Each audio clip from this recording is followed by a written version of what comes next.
آپ نے ہاتھ اٹھایا، اللہ رب العالمین سے دعا کی کہ اللہ رب العالمین اس پہاڑی کو سونے کا بنا لے تاکہ یہ ساری قوم یہ مسلمان بن جائے۔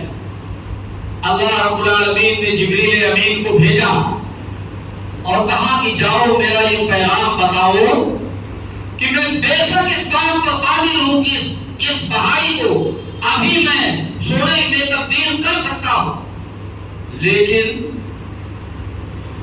ان کے سامنے دو آپشن ہے۔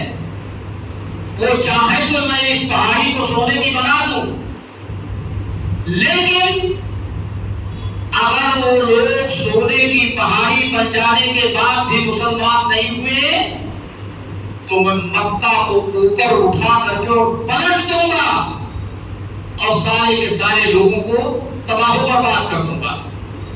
کیا یہ بات منظور ہے؟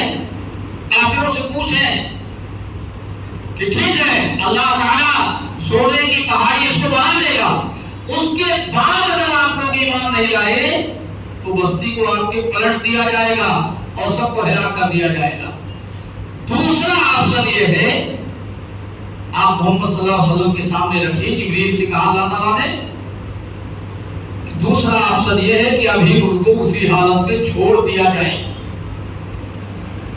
آج پہاڑی کو سونے کی نہ بنایا جائے، چھوڑ دو ان کو، ایمان لاتے ہیں نہیں لاتے ہیں ان کو اسی حالت میں چھوڑ دو، ہو سکتا ہے بعد میں لوگ ایمان لے آئے، سمجھ میں آ جائے۔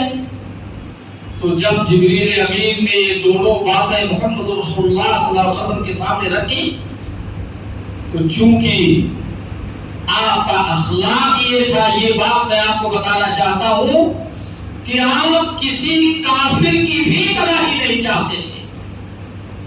نبی صلی اللہ علیہ وسلم اتنے اچھے اخلاق کے مالک تھے کہ مسلمانوں کی تباہی بربادی تو چھوڑیے، کسی کافر اور غیر مسلم کی بھی تباہی اور بربادی آپ نہیں چاہتے تھے۔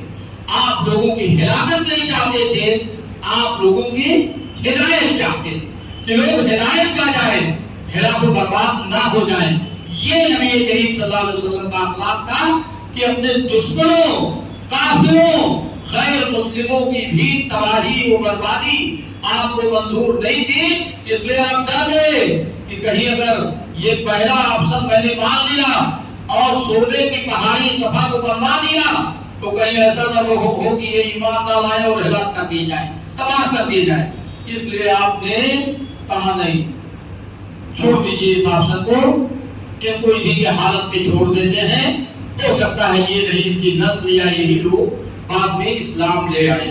تو یہ اللہ کے نبی صلی اللہ علیہ وسلم کا کردار، آپ کا اخلاق اور آپ کی سیرت تھی کہ آپ کسی کی تباہی اور کسی کی بربادی نہیں چاہتے تھے۔ آپ سب کے لیے رحمت تھے، آپ سب کے لیے نعمت تھے، اسی لیے آپ کو رحمت للعالمین کہا گیا۔ مسلمانوں کے لیے صرف رحمت نہیں کہا گیا کہ رحمت للمسلمین، مسلمانوں کے لیے تو رحمت ہے ہی، رحمت للعالمین کہا گیا، سارے جہان کے لیے، مسلمان کے لیے بھی، غیر مسلم کے لیے بھی، یہودی اور نصرانی کے لیے بھی، مجوسی، بدھسٹ، کافر کے لیے بھی، اور درندوں، چرندوں، پرندوں، جانوروں، سب کے لیے، پورے عالم کے لیے آپ رحمت تھی۔ یہ اللہ کے نبی صلی اللہ علیہ وسلم کی خوبی تھی۔ ہمیں انہی کی خوبی کو اپنانا ہے، ہمیں اپنے دل کو نرم کر کے اور دوسروں کے لیے رحمت بننے کی کوشش کرنی ہے۔ میرے بھائی